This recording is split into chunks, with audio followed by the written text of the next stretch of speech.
Iyi ni radio BBC gahuza miryango ivugira i Londres kuri metero 19 25 31 na 41 no ku mirongo ya FM mu karere k'ibiyaga bigari no kuri internet kuri bbcgahuza.com.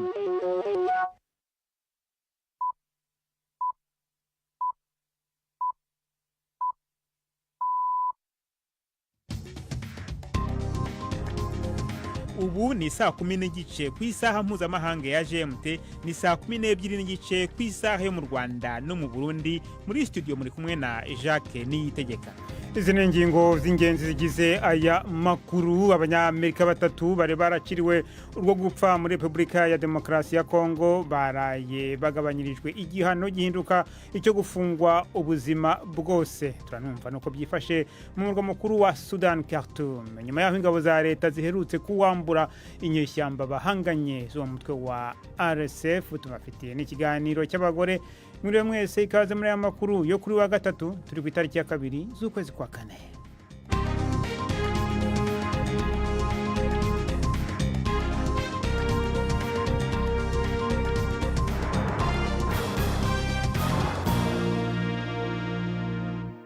Amakuru ku buryo burambuye ni mukanya Nina Iradukunda amaze kutugezaho muri make amakuru y'ingenzi avugwa hirya no hino ku isi.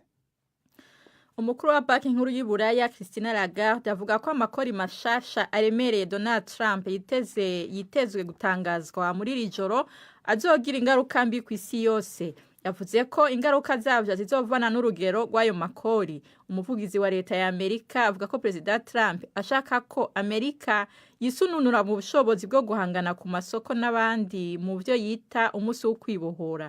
Abihweza utuntu n'utundi bavuga ko abacuruzi bo muri Amerika bakuri ibintu hanze bashobora guca badugiriza ibiciro abaguzi.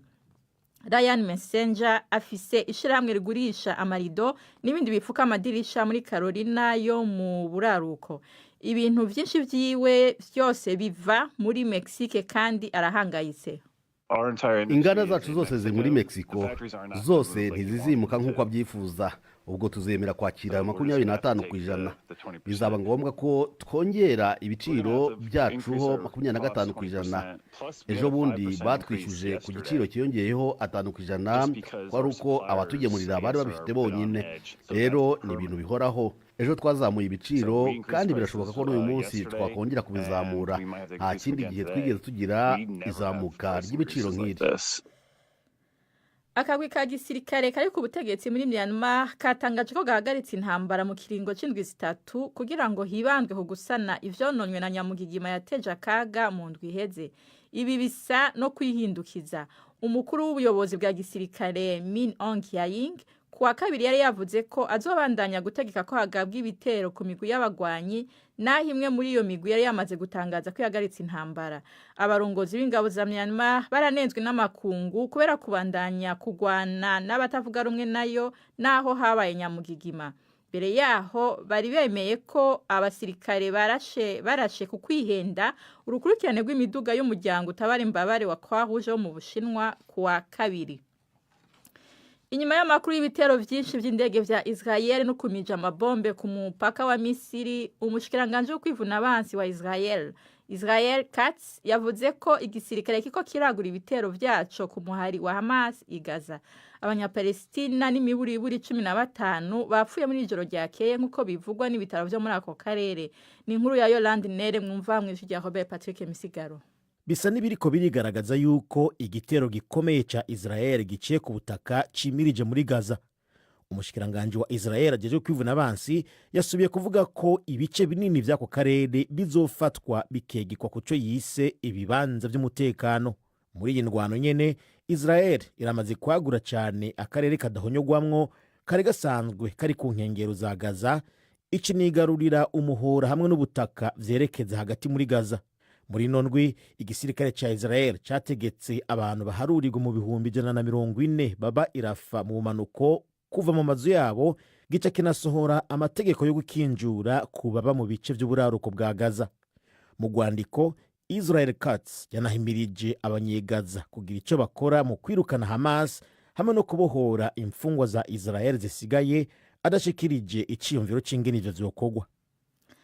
Sentare yo muri Afrika y'Epfo yasanze Timothy Otomoso umupasitoro wo muri Nigeria avuga ubutumwa buciye kumbonesha kure atagirwa n'ivyaha vyinshi birimwe byo gufata ku nguvu n'urudandazwa rw'abantu. Otomoso yari afise ishengero mu gisagara ca Port Elizabeth, yari mwibohero kuva mu mwaka w'ibihumbi 2017, yarahakanye ivyo vyose bamurega. Uru rubanza rwaramenyekanye cyane nyuma yaho umutangabuhamya abwiriye sentare ko yafashwe ku nguvu n'uwo mupastori igihe yari afise imyaka 14. Umuhari w'abagore bo mu mugambwe ANC wafashe mu mugongo abavuga ko bashikiwe n'ivyago muri urwo rubanza, uvuga ko wababajwe n'ingingo yafashwe n'ubutungane kandi ko wizigiye ko ubushinjacaha bw'igihugu buzokunguruza. Iyi mwumva ni BBC Gahuza Miryango.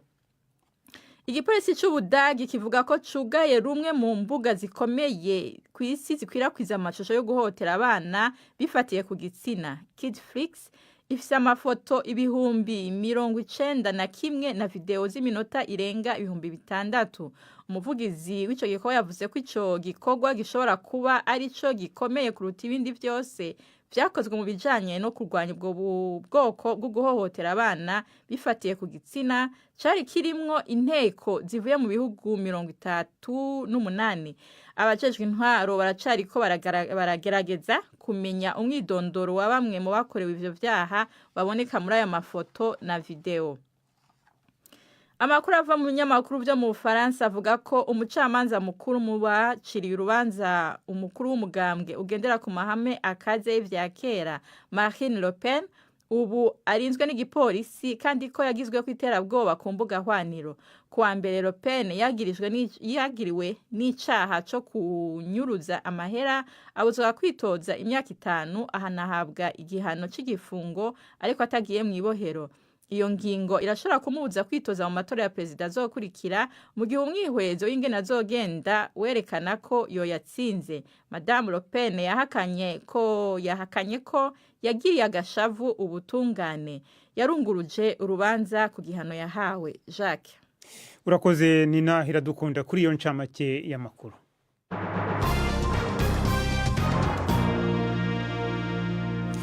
Amakuru ku buryo burambuye katuyahereye muri Republika ya Demokarasi ya Kongo. Abanyamerika 3 bari baraciriwe urwo gupfa muri ico gihugu baraye batezuriwe igihano gihinduka ico gufungwa ubuzima bwose.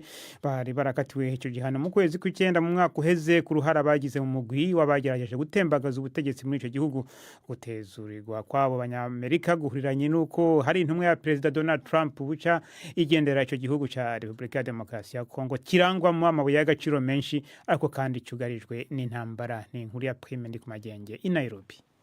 Itegeko bwirizwa rya President Felix Tshisekedi ridohorera abo banyamerika 3 ryasomwe mu makuru yo kuri televiziyo y'igihugu mu ijoro ryo kuri uyu wa kabiri. Rivuga yuko abo bantu ari Marcel Malanga Malu, Tyler Thompson na Zalman Paulun Benjamin Ruben. Bari mu bantu 37 bari baciriwe urwo gupfa mu kwezi kw'icenda na sentare ya gisirikare inyuma yo kwagirwa no kugerageza gutembagaza ubutegetsi mu kwezi kwa gatanu. Mu bandi banyamahanga harimwo umwongereza, umubirigi n'umunyakanada. Abo bagabo bagiriwe kugaba igitero ku itariki ya 19 kwezi kwa gatanu mu mwaka uheze ku ngoro y'umukuru w'igihugu no ku rugo rwa Vital Kamerhe. Ico gihe yari mu nzira yo kuba umukuru w'inama nshingamateka, amabanga arimwo ubu. Uko gutezurira abanyamerika bihuriranye n'ukwejo kuwa 4 aho bukera bitegekanijwe yuko umujenama mukuru wa President Donald Trump kuri Afrika azogira urugendo muri Republika ya Demokarasi ya Kongo. Masad Boulos asanzwe ari sebukwe w'umukobwa wa Trump Tiffany ku murwa mukuru wa Kongo Kinshasa ntihazotangurira urugendo ruzomushikana mu Rwanda no muri Uganda. Mu mezi arenga 2 amaze agarutse ku butegetsi, President Donald Trump ntacaravugira ku mugaragaro ku ntambara iri mu buseruko bwa Republika ya Demokarasi ya Kongo. Ariko leta y'ico gihugu iri kwirarondera yuko Amerika yoshora imitahe mu butare nkenerwa cyane mu buhinga bwa none bwiraye muri ico gice nyene iyo ntambara iri kwiraberamwo. Prime ndi ku Magenge, BBC Gahuza Miryango, Nairobi. tujye muri Sudan aho igisirikare cy'icyo gihugu giherutse kwigarurira Khartoum nyuma y'ibyumweru byinshi by'imirwano ikaze muri uwo mujyi.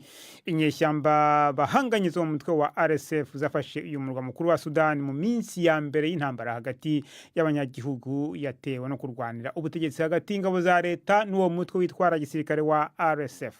ONU ivuga ko abantu barenga miliyoni 6.9 bahunze Khartoum kuva intambara yatangira.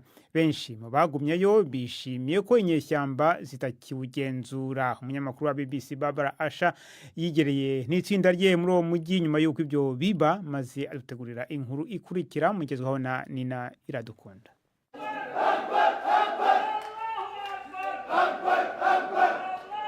Ku kirimba cy'umukuru w'igihugu hagati mu gisagara ca Khartoum, abasirikare bariko baratamba kandi baririmba.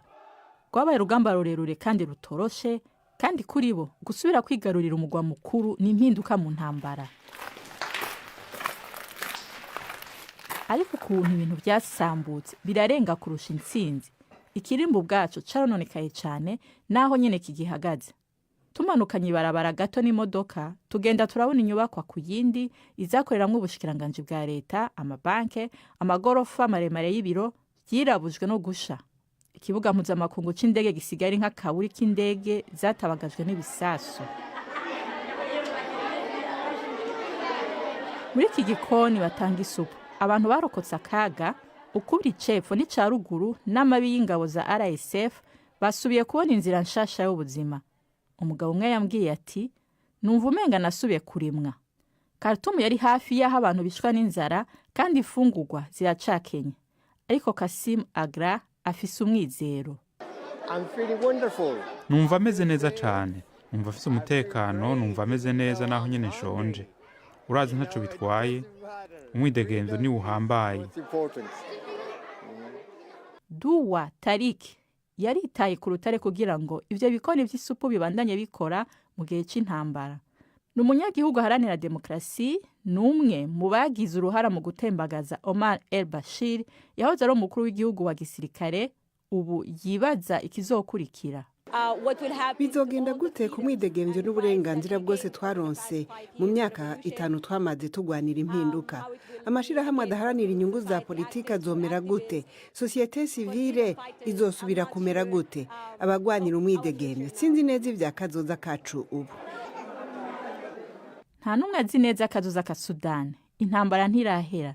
Ariko muri iki gihe ku bantu bamwe bamwe i Khartoum bumva nk'aho intambara yaheze. Inkuru ya Barbara Asha itiyeje ku isaha ya saa 12:42 ku masaha yo mu Rwanda no mu Burundi.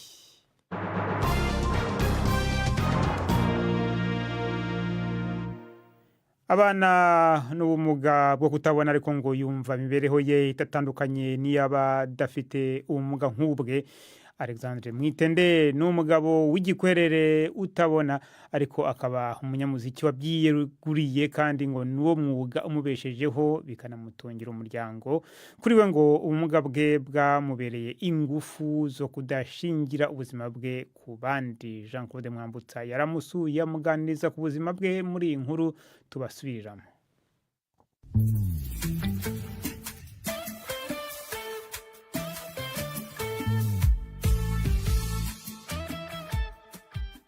Alexandre Mwitende, umugabo urangwa n'urwenya rwinshi, akabyiniriro yitwa mu muziki yahisemo Lenko Alexandre.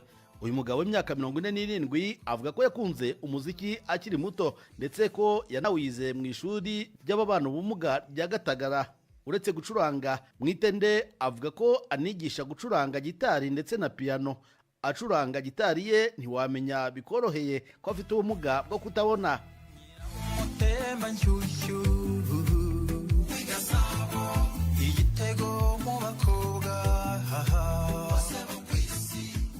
Uretse kuba mfite wenda indirimbo nakoze ziri mu studio zanasohotse, ariko ubusanzwe ikintu kimpa amafaranga mu muziki ni igisope nkora, cyangwa nk'ahantu nkora mu minsi mikuru badutumiye, mu bukwe ndahacuranga cyane, mu anniversaire y'abantu ndahacuranga cyane. Ibyo ni bimwe mu bintu bituma mbona amafaranga.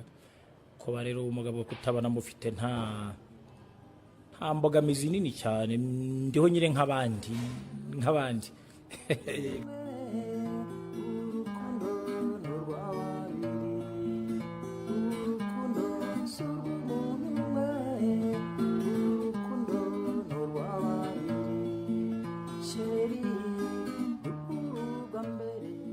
Alexandre Mwitende umaze igihe kinini mu muziki avuga ko uyu ari wo wamufashije kwakira ubuzima. Kuri ubu ni umubyeyi w'abana babiri, bombi barangije amashuri yisumbuye kubera umuziki we. Umuziki nakuvuga ngo ni byose, njyewe niko kazi kanjye, niwe unyambika, niwe watwaye abana ku ishuri, mfite abana bakuru barangije segonderi. Muri make umuziki niwe ukora buri kimwe. Ni umuziki rero cyane rwose, n'inzu nubatse n'umuziki wayubatse. Afite ubumuga bwo kutabona bumubangamira rimwe na rimwe, ariko ngo ribimubuza kubaho no kubana neza n'abaturanyi. Yifuza ko abadafite ubumuga babazirikana bakabafasha mu byo badashobora kwifasha kubera ko batabona neza, ariko nanone ngo hari ibyo abafite ubumuga nk'ubwe binubira. None se urambana nka Alexandre gatufite iyo timbega tiriko Imana ni ingome we ngo ubuze ngo kuki yagize gutya, ukambaramo ko no kurandatwa ntacyo yakora. Bitandukanye no kuba rero nshobora kuba ubonye wena ngiye kugonga nk'igiti ukambura Alexandre wigonga icyo giti, izo mpuwe zo ndazemera. Cyangwa ukavuga Alexandre imodoka ziracyari nyinshi weretse kwambuka imodoka itakugonga, izo mpuwe zo ndazemera. Urumva uranyonganiye muri bwa bumuga mfite. Iyi mihanda yacu bidakoze neza ryo tuba tugenda ukabona hari nk'ahantu icyo wenda kidapfutse, uramutse umwe Alexandre aho ngaho uzi gukora tension imbere muri metero nk'eshatu hari umwobo utaza gutsikira. Izo mpuwe zo turazemera cyane, ngizo izo mpuwe nuko zitandukanye, nje nuko mbyumva nuko myeme. Inyanja n'ibirimo, inzuzi bishanga n'ibibaya, imigezi n'imisozi. Nubwo avuga ko imibereho ye idatandukanye cyane n'iy'abaturanyi be badafite ubumuga, Mwitende avuga ko hari ahakiri imbogamizi. We ngo agerageza guhangana na zimwe muri zo, ariko siko ibibazo byose ashobora kubyifasha, yaba kuri we ndetse na bagenzi be. Asanga aha leta yarushaho kubatekereza cyane. Kubona inkoni yera biragoye, kandi blanche cyangwa white cane ni nkeya pe. Ikiri nk'uburyo bwo kwiga, materiyeri ziratugora cyane, izacu zirahenda. Bitwa za Brerino zifasha kwa ni computer zacu, zitwa za Focus, ni materiyeri zihenda. Leta rwose nyabona mudufashe mushyire imbaraga muri materiyeri z'abatabona. Ubumuga bwo kutabona ni bumwe mu bwiganje cyane mu Rwanda, gusa aba barimo na benshi bagerageje kurwana n'ubu bumuga, kuri ubu bakaba baragize aho bagera. Kuri Mwitende ndetse n'abandi bafite ubumuga, ngo kugira ubumuga runaka ntibivuze kubura ubushobozi burundu. Ikindi bifuza ni uko umuryango nyarwanda wabafasha kwifasha aho kubakorera ibintu byose, kabone n'ubwo byaba ibintu bakwikorera mu ntege nke zabo. Jean Claude Mwambutsa, BBC Gahuzamiryango i Kigali.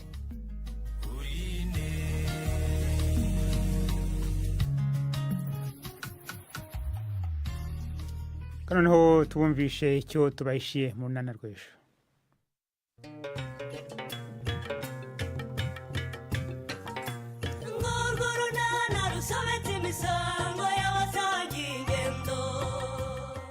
Mu kiganiro runana cyo kuri wa kane twabateguriye, umubona mudakwiye kugabanya inda koko mwankama.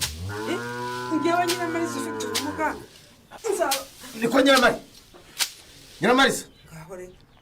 Yego mana nyagasani. Nyiramariza ntabwo unyumva. Habaye ikise kandi Stefan. Biriya ni ibiki mbonye? Ubonye iki? Ni saa 12:45 kuri BBC. Reka noneho turebe uko byifashe ku mbuga z'imikino hirya no hino ku isi hagati muri kino cyumweru. Turabigezwaho na Yves Bucyana. Mwireho neza mwese abateze amatwi ya BBC. Amakuru y'imikino nyahere mu Bwongereza muri shampiyona ya English Premier League. Bukayo Saka yagarukanye ibitego, naho Nottingham Forest yiyongerera amahirwe yo kubona itike ya Champions League. Byose hamwe n'imikino y'uyu munsi tubibwirwe na Prudence Ngiyumva. Arsenal yigobotoye Fulham ku Kaburembe ku bitego 2-1. birimo icya Bukayo Saka ku munota wa 77 amaze iminota 7 gusa yinjiye mu kibuga asimbura. On the stretch, flicked by Martinelli. Saka is there. Bukayo Saka is back with Saka amaze iminsi irenga 100 ari mu mvune ikomeye yamuteye no kubagwa ku kuguru, ariko kuba yagarutse azanye amashagaga y'ibitego ni inkuru nziza ku mutoza Mikel Arteta. Cyakora byabaye nko guhungira ubwaye mu kigunda, kuko Saka yasimbuwe na myugariro Gabriel Magalhaes mu cyumba cy'imvune washoboye gukina iminota 16 gusa igice cya mbere. Byahumiye ku mirari kandi nyuma yuko na Julian Timber ananirwa kurangiza umukino asimburwa acumbagira. Ibintu bihangayikishije umutoza Mikel cyane cyane ku mvune ya Gabriel. Yego birumvikana kuko najya asimburwa, yavuze ko yumvise ikintu ntituzi uko kingana, tugomba kumusuzuma mu minsi iri imbere. Manchester United yandagajwe na Nottingham Forest itsindwa 1-0 kinjijwe n'umukinnyi yagurishije muri 2023 Anthony Elanga. And it's the former Manchester United player who scores against Manchester. Elanga yatunguye abakinnyi ba Manchester United bari bahugiye ku mupira waturutse muri corneri ku munota wa 5 avuduka metero 85 mu masegonda 9 mbere yo kwinjiza ishoti mu rushundura. Yanatumye Forest iguma mu nzira yo kugera ku ndoto zo gukina Champions League mu mwaka utaha. Wibuke ko ikipe yagarukiye ku mwamba wo kumanuka mu cyiciro cya kabiri muri shampiyona y'umwaka ushize. Abajijwe impamvu bamwe mu bakinnyi bahoze bakina Manchester United barimo n'uyu Elanga bajya mu yandi makipe bagatera imbere, umutoza Ruben Amorim ati na makipe atandukanye. Muri Manchester United nta gihugu ufite, nanjye nta genzahabwa. Tugomba gukemura ibibazo bwangu. Ntabwo uri kuvuga abakinnyi batigeze bakinira Manchester United. Yarari hano kandi hano hari igihe igitutu kiba kirenze. 2 weeks sometimes. Muri iri joro Liverpool iri ku mwanya wa mbere irakira Everton mu mukino uzwi nka Merseyside Derby mu majyaruguru y'uburengerazuba bw'Ubwongereza. Nubwo Everton itaratsindwa kuva yakwirukana umutoza wayo Sean Dyche, David Moyes wamusimbuye ntaratsinda Liverpool Anfield na rimwe mu nshuro 19 zose yabigerageje muri Premier League mu mateka y'ubutoza bwe. Newcastle irakira Brentford naho Brighton ikine na Aston Villa, mu gihe Leicester City isura Manchester City iza kuba idafite rutahizamu w'igihangange Erling Haaland. Chelsea zasoza imikino y'umunsi wa 30 muri shampiyona yakira Tottenham i Stamford Bridge ejo kuwa 4. Urakoze cyane President. Ahandi ku mugabane w'Uburayi, Real Madrid yarayibonye itike y'umukino wa nyuma wa Copa del Rey. Biyigoye cyane, Real Madrid yasezereye Real Sociedad kugeza ku munota wa 90. Sociedad yari ifite ibitego 4-3 kugeza aho banganyaga ibitego 4-4 kuko mu mukino ubanza Real Madrid yari yatsinze 1-0. Mu minota y'inyongera 30 Rudiger yashyizemo igitego cyatumye Real Madrid ibona itike kuko igiteranyo cy'imikino yombi cyabaye ibitego 5-4. Real Madrid izakina n'ikipe iri burokoke hagati ya Atletico Madrid na Barcelona. Mu mukino ubanza amakipe yombi yari yanganyije ibitego 4-4. Soreze mu gihugu cy'Ubudage, ikipe ya Bayer Leverkusen yaraye isezerewe n'ikipe ya Arminia Bielefeld yo mu cyiciro cya 3 mu gikombe cy'Ubudage. Iyi kipe ikazakina umukino wayo wa nyuma n'ikipe iri butsinde hagati ya Stuttgart na Leipzig. Arminia Bielefeld ni ikipe ya 4 ivuye mu cyiciro cya 3 ishoboye gukina umukino wa nyuma w'igikombe cy'Ubudage. Ikurikiye iyitwa Union Berlin muri 2001 yabikoze, Energy Cottbus muri 1997 n'ikipe ya Hertha Berlin nayo yashoboye gukina umukino wa nyuma mu 1993. Ayo niyo y'imikino nabahitiyemo uyu munsi. Gendi Yves Bucyana.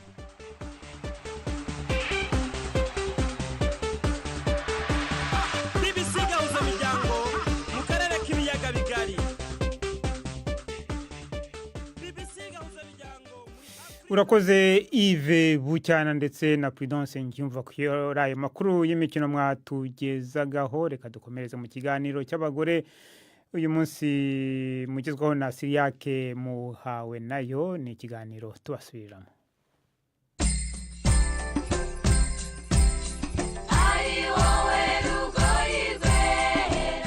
Ndababwije nongera ndabani ikaze muri iki kiganiro c'abakenyezi.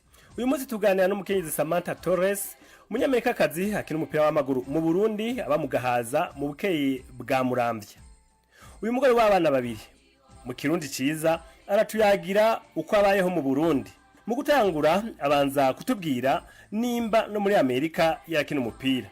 Ego ndakina hariya cyane gose, mugabo igihe kera ndi muri Amerika ndinjira mu bintu bigoye bibi badrage inzoga ndabihevye 100%. Hama ndaje mu Burundi ndasanze ndayikunze gose gukina kandi ndacari gukomeye gukina hama ndakunda Imana ndakunda mu muryango ndakunda umupira ndakunda abarundi. Kuva Samantha atanguye gukina umupira w'amaguru amaze gukina ahantu henshi haba muri Amerika canke mu Burundi. Muri Amerika mukina ahantu hatandukanye ugira traveling nyene hama winjira mu program atandukanye ukura abakinyi bacari bato. Hama ndaje mu Burundi ndakina mu Kinama Onsintware kera hama ndakina muri La Colombe hama ndaje ngaha muri kipe ibubanza. Abarundi barabizi umupira kandi barabizi kwiruka gose. Jewe ndibaza nimba bafise basi ndavuga ijambo support canke bafise abantu bafashe ibintu bitandukanye barashoboye kubimenya gusumba kandi gose. Abandi banyamahanga cyane cyane abo twita abanyaburaya baje kuba mu Burundi bakunze kuguma mu bisagara. Kubera ko Samantha n'umuryango wiwe bashimye kuba hagati mu gihugu. Yo ndakunda uruguru. Urazi igituma? Ndakunda uruguru kubera umengo abantu bameze neza barazinane barakundana hama ndakunda klima igisagara sindabikunze cyane umengo uruguru imigenderanira biroroshe gose kugenda mu mutumba imigenzo imico umengo irindani gose ikintu gikuru ndayikunze cyane gose ni ubucuti abarundi bafise hagati yabo. Urumva twebwe hanze muri Amerika twarakuriye basi igihe cyose bavuga ngo urakeneye gukura ukora wenyene ukurikirana ibintu byawe wenyene uri umuntu basi independent. Mugabo ngaha mu Burundi ibintu byose mukorana kandi mukorana hamwe n'ubumwe n'urukundo. Kuryamana nemba n'abakobwa canke gute ngaha muri kipe turaryamana. Nemba ni gufungura murasangira canke nemba ni kurima murarima hamwe. Vyose ndakunda imigenderanira. Ivyo guheka umwana mu mugongo ndayikunze cyane kubera ndakunda gutamba. Samantha aratanga impanuro ku bandi banyamahanga. Uri munyamahanga ni vyoroshe basi kuza ahantu hashasha birumvikana. Uraje ahantu hashasha umenyera ahantu hashasha ivyo kurya nabo bantu n'imigenzo n'imico. Ni kuvuga ndibaza ikintu ca mbere rya mbere ni gusaba abavukanye banje n'abarundi bagerageze gukwakira basi urukundo bafise hagati yabo. Ndabizi ngaha kahise kirahari mu Burundi ngo turatandukanye ngani dusa ngani tumeze ngani twarafata umwe ku wundi. Ivyo kahise rero tubireke kahise hama tubitanguro bishasha kubera iki impande zose turahomba. Uruhande y'abarundi gerageza basi mu buryo bwose gukwakira neza kukwereka urukundo kandi guhagarika basi kuvuga ngo ijambo ngo we muzungu canke ngaha ibubanza ngo we mushinwa. Bashe jewe sindi mushinwa no kuri kose ndi umuntu. Wumvirije ikirundi Samantha avuga ntihoreka kwibaza iragikuye. Bafise abagenzi tubana n'abarundi imisi yose igihe cyose bari gukosora kandi ndakunda kuyaga kandi sindatinya nemwe ndagize ikosi mu kirundi na kimwe naco bitwaye kirundi kiraryoshe. Kenshi na kenshi hari abantu bakunda kuvuga abanyamahanga bakoresheje ikirundi bibaza ko batabumva. Byoba bimaze kumushikira. Yo kangahe ngo batangure kuvuga amajambo menshi ngo uyu navyumva hamwe ndahoze gushika ahantu hamwe nambwire hewe aya ingutu yage nukuri ivyo sivyo hama baratangaye ngo yo managawe ndafuye ndi mwijuru aya. Urakoze cyane. Yo none ijambo gishasha ndizo uyu munsi niki urakenuye. Ikiganiro c'abakenyezi cy'uyu munsi kigaruke ngaha naho ubutaha mwari kumwe na Siriake muhawe nayo. Urakoze Siriake muhawe nayo. Mu gusoza nababwira ko mu karere abanyamerika batatu bari baraciriwe urwo gupfa muri Republika ya Demokarasi ya Kongo baraye bagabanijwe igihano kigahinduka cyo gufunga ubuzima bwose. Bari barakatiwe icyo gihano mu kwezi kwa 9 k'umwaka ushize kubera uruhare bagize mu mugwi wagerageje gutembagaza guhirika ubutegetsi mu gihugu cya Republika ya Demokarasi ya Kongo. Amakuru yahagariwe na Prudence Ngiyumva ku buhanga bw'ibyuma hari Susan Lennon. Amakuru mutumvize kuri radio muyasanga ku rubuga rwacu rwa internet ni BBC gahuza.com. Mwakoze cyane guhitamo BBC gahuza miryango.